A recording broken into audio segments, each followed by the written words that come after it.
All right, the workout breakdown for September 8th, shoulder day. Kind of a lot going on this one. Things we have not done before, and certainly stuff we have done in the past. It's pretty rare that there's an entire workout of things that we have never done at this point in our lifespan here at Core 4. But arch strength and balance. Okay, so the monthly emphasis. This is kind of a big one. I think a lot of people, even a week into this, still maybe a little confused as to like what we're doing, why we're doing it.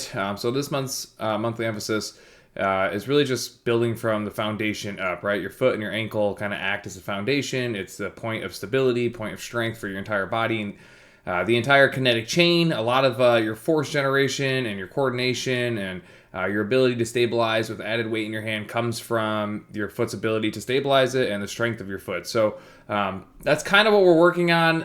Long story short there. And kind of how the month is progressing through is, if you were here the first couple days of the month, you guys did like the short foot drill and, pressing your big toe down and things that were trying to get your body to the ability to control the muscles in your feet, which I think a lot of people probably found out that they're not very good at. If you were somebody that struggled with that, like that's the whole point. It's to create the neuromuscular connection from your brain to, obviously the muscles in your feet and get a better understanding of how to control these things. Everybody's capable of doing it. And if you're not, currently capable of doing it, these are things you guys can practice on your own during the warm up while you're sitting at home, etc. So as I was saying, as we go through the month, we kind of are going through like activation and control of the movements, right?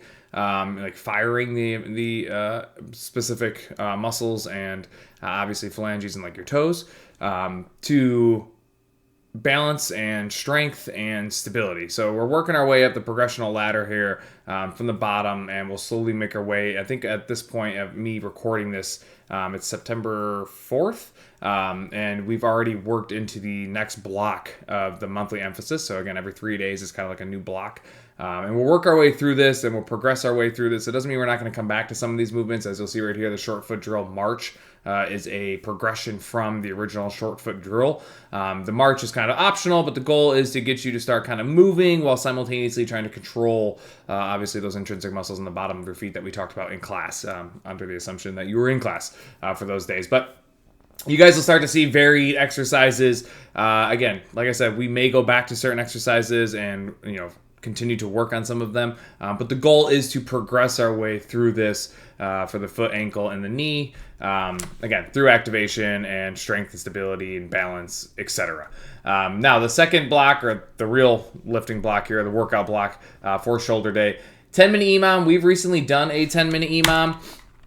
Again, it's going to be your choice to do 3 or 4 rounds. There's a ton of options in here. As always, I try to keep the door open to you guys making this as individual as possible. Again, I put a lot of time, like this is kind of like the surface level of like my programming. Like and when I say surface level, I mean, this is me just getting an understanding of what's happening each day. But you guys have everything on here from cycles to monthly emphasis to intervals to all the baselines, kind of like the main point of the day in terms of the concept. Is it a lifting day? Is it an optional day? Is it a Metcon day? What's the aerobic choice if we're leaning into it that day? And this is just, again, my surface level ability to control it all. On the back end, we also have all the Excel sheets and the organization of the lifts and the programming and when we've done them and the last time we did them. And that's kind of how we stay on pace in terms of working on specific lifts, etc. as we go through. So when you guys see this, like, I think a lot of people are quick to judge what we're doing very quickly off the first thing they see. But there's usually a lot more layers underneath it. And these videos, I'm just hoping I can start getting you guys a better understanding of kind of what I'm thinking. I think they've been working. I've had a lot of people ask questions regarding the videos. I'm sure some of you guys don't listen to anything I say. You just flip to the workout and then decide if you're going to show up or not. Obviously not the main intention of the workout or of these videos. But again, I understand that we're all humans and, such is life. But we've been working on all the stability stuff, working on our ankles and the bottom of our feet and our knees, and it just kind of felt like a good time to do a stability day. And we haven't really had a stability day, a full-blown stability day yet, so voila, stability day. So you guys are going to, as you can see, numbers 1, 3, 5, 7 are all lifts, which is why they're in black. And then numbers that are in red aren't necessarily cardio, but they're just not your main lifts. So in terms of like getting lost on the monitor, hopefully that helps you guys see that in the middle of the workout. But single leg alternating press, single leg high rows, single leg lateral raises, and single leg reverse flies. You're going to do the same leg all the way down. So if you're doing 4 rounds, the whole first round is going to be your right leg. If you're doing, you obviously can start on your whole left leg, but the goal is to fatigue your ankle, knee, and hip as much as possible. And again, as we've gone over in class, sticking to the right leg or the same leg all the way down physiologically is just far more beneficial than alternating the entire way down. But you'll notice that the single leg high rows, the lateral raises, and the reverse flies are all with tempo. You'll also notice they're at 12 reps. So 12 reps is the bottom of like the endurance and stability cycle. Like you can do somewhere between 12 and 20 reps. Obviously, we're in EMOM setting right here. If you're watching this video, you know that, in theory, we could very easily go up to 20 reps, but given that we're under a time crunch, I didn't really want people to feel like they weren't going to be able to finish the amount of reps they have. So what that means is obviously under the assumption that you can stabilize and control this movement, because a lot of these are really hard on one leg. All right, so you got to check the first box. If you can stabilize and control the movement, it's actually at the low end of the volume rep range. And again, if you can go up and weight a little bit, today would be a day to do it.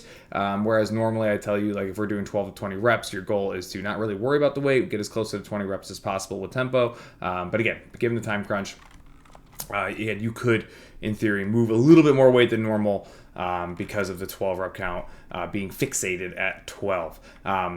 The single leg alternating press, that's 20 total reps, right? That one is a little bit more, it's not as affected because there is no tempo. You're really just battling instability. And at this point, I see you guys, the athletic position is both feet on the ground, a very stable foundation, right? And a situation where you could apply force and added load if necessary. When you're single leg on the ground, obviously we eliminate that athletic position, and now you are obviously fighting, like I said, the instability through every joint in your body, which is obviously going to take a hit on your weight. And that's the whole point, right? So we want to highlight the instability and then allow our weights to come down from them. Now, that does not mean you don't use weight that challenges you. We still want to use weight that challenges you. They can still be resistance training while we also simultaneously attack your instability. But yeah, this isn't going to be a scenario or a day where you're looking to build lean muscle, and this is not hypertrophy training. It simply can't be because we're putting you in positions of instability. So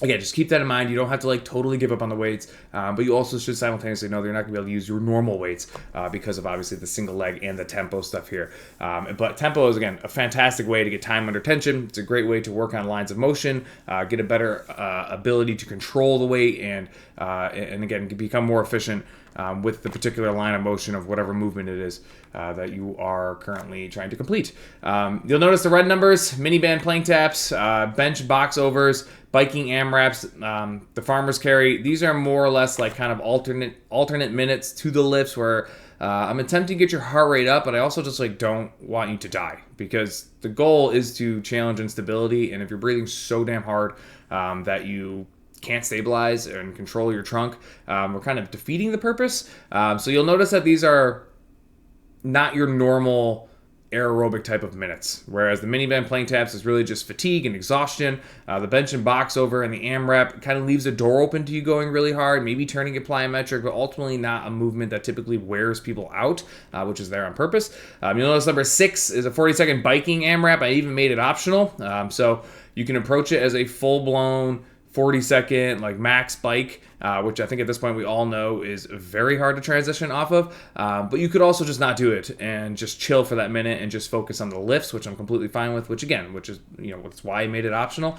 And then the farmer's carry, same concept, full body movement, very taxing on the body, but not something that people struggle to typically transition out of, because again, I don't want you feeling like you're dying off of these alternating minutes here, or these one-off minutes. The bodyweight bear crawl, very similar to mini band plank taps you'll see right there. Again, I wanted to put something in there that was going to fatigue your shoulders, especially going into a rest minute. And bear crawls are obviously hugely exhausting on your entire shoulder girdle as it's stabilizing your entire body. I think somebody might ask, why is it 1.5 shuttles? In terms of timing, I just think 1.5 shuttles fits the mold perfectly, where I think 2 shuttles may be just a little bit too much for some people and feel like they're rushed. And I don't want you guys to feel like you can't get something done in, you know, the 60 seconds. You know, that's not the goal of this workout. Like, there are EMOMs where it's 100% capacity, and I want you guys to legitimately be fighting and scraping by to finish the rep count you chose in, you know, whatever the EMOM is, the 1 minute here. But that's not today. Like, that is not the point of this workout whatsoever. So anyways, there's a lot in here. Like I said, I want you guys to try not to judge a lot of workouts on the surface. You know, we've gotten to the point now, I hate to use the word shallow, but like shallow in terms of like, you know, choosing our fitness regimen. A lot of you guys have just gotten to the point where like it's shoulder day, like I'm not gonna do shoulders. Like, you know, that's the worst case scenario for a trainer. You know, I'm hoping to get you guys to look at these through a different lens and start getting a better understanding of kind of the programming and what I'm trying to achieve with you guys, and how I'm trying to make this, again, as individual as possible in a group setting, which, again, I would love to keep pulling these layers back for you guys. And again, the more questions you guys ask in person, or the more feedback you give in person, just the better. Like, I can start incorporating a lot of that stuff into the videos. So again, don't be shy if you have some feedback.